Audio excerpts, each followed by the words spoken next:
এই Google unlimited video দাও তো।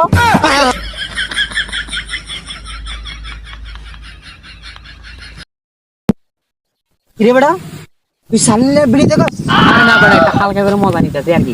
কি করে উফ কি মজা। দেখ না কত বড় দেখ দেখ না এগুলো দেখিস না ভাই রাসেল ভাইপার দেখ আজকের রাসেল ভাইপার অনেক ভাইরাল। কোন রাসেল আবার এটা একটা সাপ বড় অনেক লম্বা সাপ দেখ সার্চ করে দেখ। এই জনি সিং এর ঘরে নাকি রাসেল ভাইপার ঢুকে পড়েছে। কি বলো বেড়া এই জনি সিং হ্যাঁ মোবাইলের জনি সিং আয় এর ঘরে আয় দেখ যে সার্চ করে দেখ জনি সিং এর ঘরে নাকি রাসেল ভাইপার ঢুকে পড়েছে। কি রে বেড়া কিছু তো আসে না। কি করে এ দাঁড়া আমাদেরকে যদি বেঁধে রাখে জনি সিং এর পাশে। আরে না বেটা এই না আমাদেরকে এখানে বেঁধে রাখবে।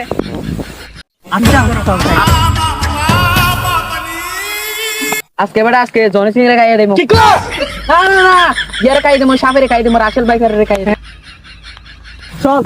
চল বেটা আজকে রাসেল ভাইপার আজকে ইয়া করি।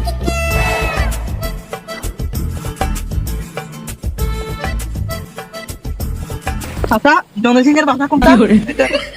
আপনি কি ওনার দারোয়ান? চল তো জনি সিং এর বাসায়। আচ্ছা চল। আরে কি রে ভাই জনি সিং অনেক বড় মহান ব্যক্তি। তারপরে এর বাসাটা কিরকম? অনেক নোংরা ভাই ছোট বাসা। এই ছোট বাসাতে রাসেল ভাইপার না ঢুকে কি থাকবে? জনি দাদা আপনি কোথায়? জনি দাদা আপনারা কেন আসছেন? আপনি তো সমাজের অনেক বড় মহান ব্যক্তি।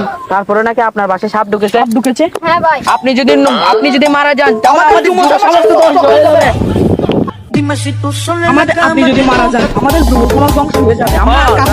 আমরা আর কাপড় ব্লগ দেখতে পারবো না। কাপড় ব্লগ দেখতে না পারলে আমি আমার টাকা খরচ করে আমাদের শিশুরা মানে অনেক যুবকরা কোনো ভিডিও দেখতে পারবে না। চার্লিয়ন মিয়া খলিফার ভিডিও দেখতে পারবে না আপনি যদি মারা যান। তাই আপনার সেবাতেই আপনি নিয়োজিত আছি সবসময়। আপনার মুখ দেখে অনেক ছেলে মেয়ে ক্রাশ খাইছে আপনার উপর।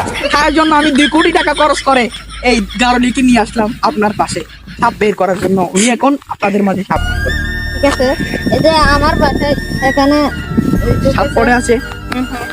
এটা এদিকে ঢুকছে আর ভাই একটা হাঁটছে। সাপ কই হয়েছে বন্ধ করো।